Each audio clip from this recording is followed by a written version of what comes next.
Chairman, thank you. Mr. Secretary, pleased to be with you this morning. Last year in this setting, I asked you about the CPTPP, the Trans-Pacific Partnership Trade Agreement.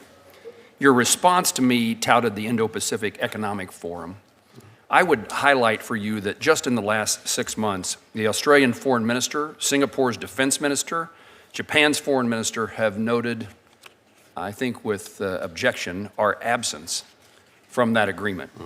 What is it that keeps us from a willingness to engage? You can shift me back to the Indo-Pacific Economic Forum, but why is it that this is not a good idea? The TPP is not a good idea for us to engage in. I say this, perhaps from an economic, point of view, but from a relationship. I meant to say this at the very beginning. I'm as concerned about our nation as I've ever been. Those are usually throwaway lines from something we say throughout our careers and lives, but it's genuine with me. The circumstances we now face suggest to me that we need a lot more friends and allies, and our trading relationship, our economic support, those relationships matter. I walked into Senator Rubio and you were conversing, and it seems to me that our foreign policy needs to be different in today's world than it was just even a few years ago. And this would be one that I think would be important from a relationship, from a national security point of view, as much as it is from an economic point of view. Yeah.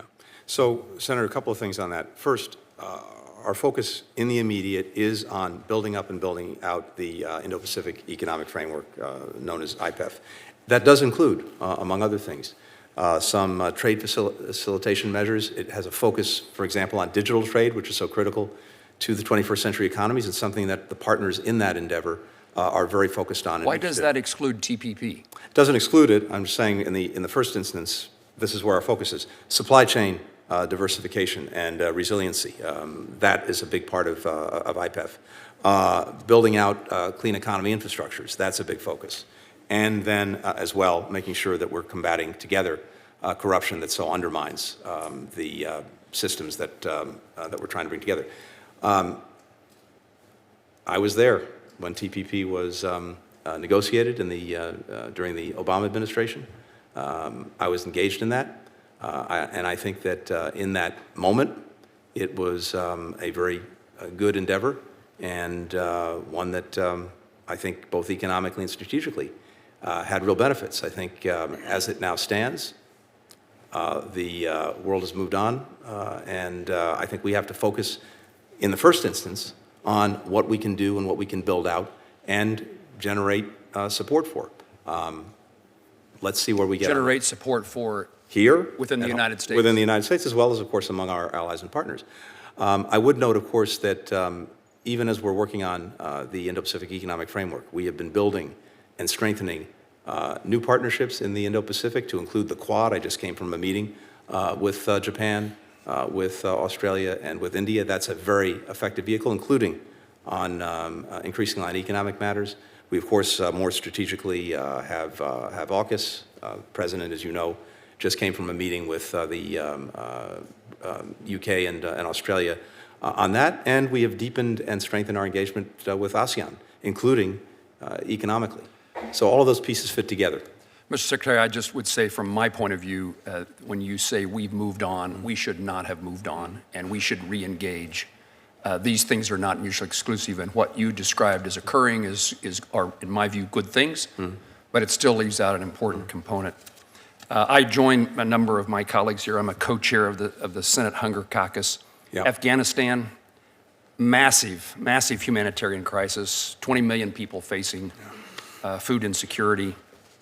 The Taliban recently eliminated the ability for women to work in NGO organizations and food delivery. What steps are you thinking between you and Samantha Powers and others that can be done in regard to Afghanistan and the world food crisis? Yeah, Senator, you're right to point to this this huge challenge. We have been, even since the withdrawal from Afghanistan, the war, the largest single humanitarian contributor to Afghanistan, particularly when it comes to the fundamentals, the basics like food. We've been working relatively effectively through international partners, implementers, the United Nations, NGOs that were getting food where it was needed and getting other basic humanitarian support. I think there was a real concern in the first year about the possibility of Afghanistan as deeply challenged as it was, falling even further off the edge. That didn't happen in large part because we were able to sustain the assistance. The problem that we face now is exactly what you pointed to, the edicts promulgated by the Taliban preventing women from participating in the delivery of assistance.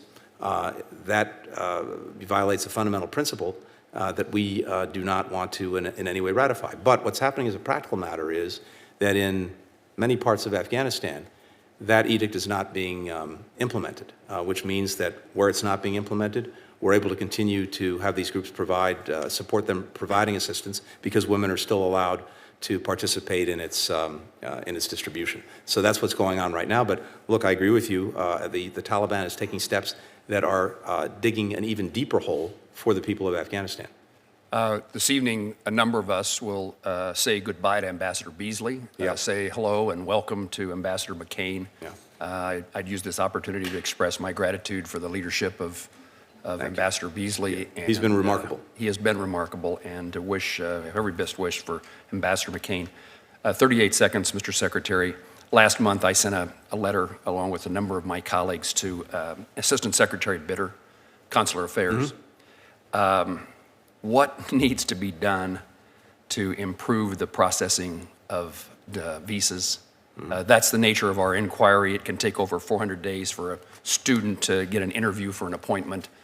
These are certainly strategic in relationship. They're family and humanitarian. Our office, I would guess, like most of my colleagues, has become a passport and visa office. We are a part of apparently the State Department with just hundreds.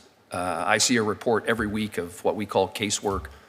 Lots of many significant things. Visas and passports occupy a significant portion of our staff's time. We're willing and happy to do it, but needs to be change at the State Department and Consular Affairs.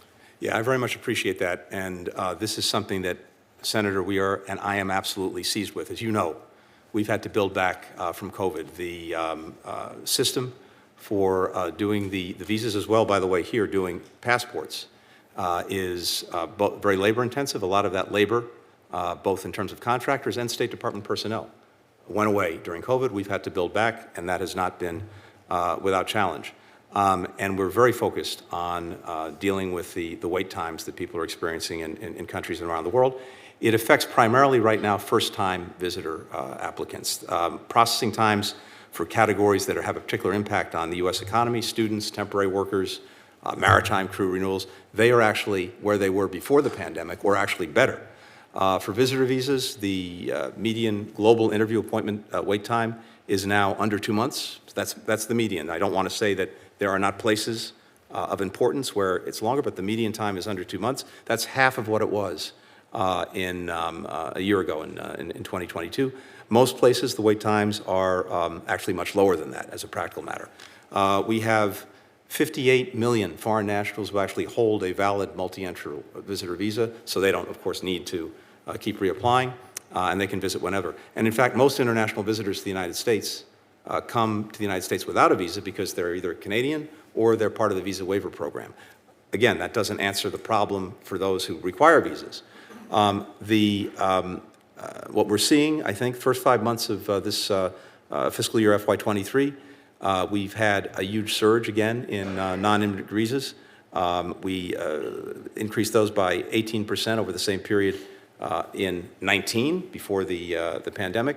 Many countries, like Mexico, like Brazil, we actually issued more tourist visas in FY22 than we did in FY19.